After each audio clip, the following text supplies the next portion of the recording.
Do you know something, but feel the urge to know more, to know everything? Do you want to know what keeps the world together?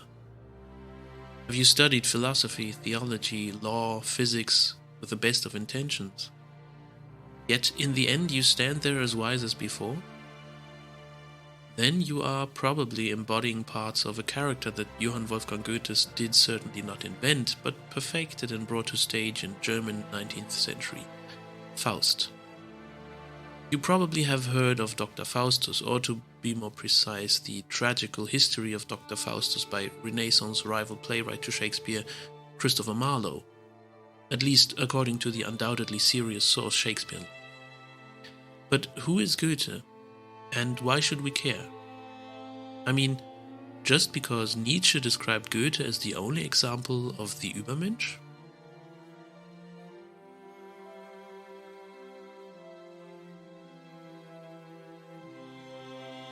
In the early spring of 2003, two teenagers wrote a biographical sketch of their friend for the yearbook of that year's final class. They described their friend as a male version of Goethe's Iphigenia, intellectual in his character and humanist in his behavior. This short anecdote perfectly captures the relevance that the works of this national poet has even to the younger generations of Germans. It is impossible to evade Goethe in Germany.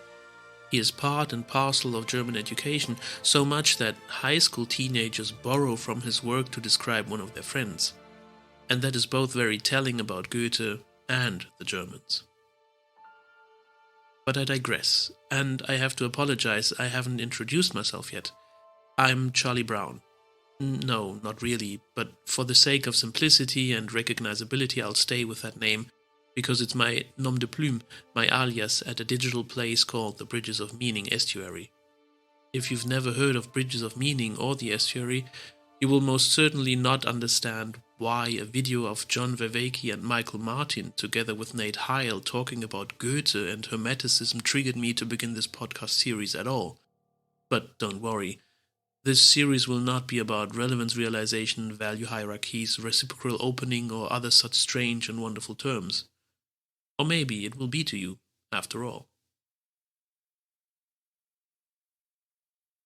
Friedrich Hebbel, the 19th century German author and poet, perfectly sums up the reason for the lasting fascination with Goethe's life. In the beginning, it is a point that silently develops into a circle and growing encloses the complete world in the end. As with all great poets and playwrights, for all his life, Goethe struggled with the questions, who am I, what is man, what is love? He wrestled with nature, reality and God, or maybe it would be better to say gods, as he once said, I am the most favored child of the gods. So here's what I would like to propose to you. If you're trying to find one of the fundamental sources for how we have learned to think, live and behave as authenticity-driven modern people, Goethe is the man. And if one wants to find the turning point of his life, the kairos, the genius loci, that would propel Goethe forward in this evolutionary development, it was his Italian journey. Without a doubt, his famous Italian journey fundamentally changed his poetry and literature output. Of all possible names, it was an Italian woman he had an intimate relationship with, by the name of Faustina. After that, eroticism entered his language, and his observation and experience with art and architecture of Italian antiquity in Rome deeply influenced his ideas about God, or gods in general. He made significant progress in his scientific work about the development of plants, which he called metamorphosis, observations that are essentially a proto-Darwinian theory of evolution.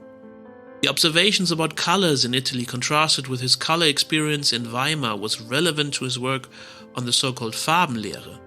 In a nutshell, the Italian journey of Goethe propelled Goethe's literary writing, his scientific research, his personal development. Goethe once wrote in his memoirs Maximen und Reflexionen, researching nature we are pantheists, in poetry we are polytheists, in moral matters monotheists.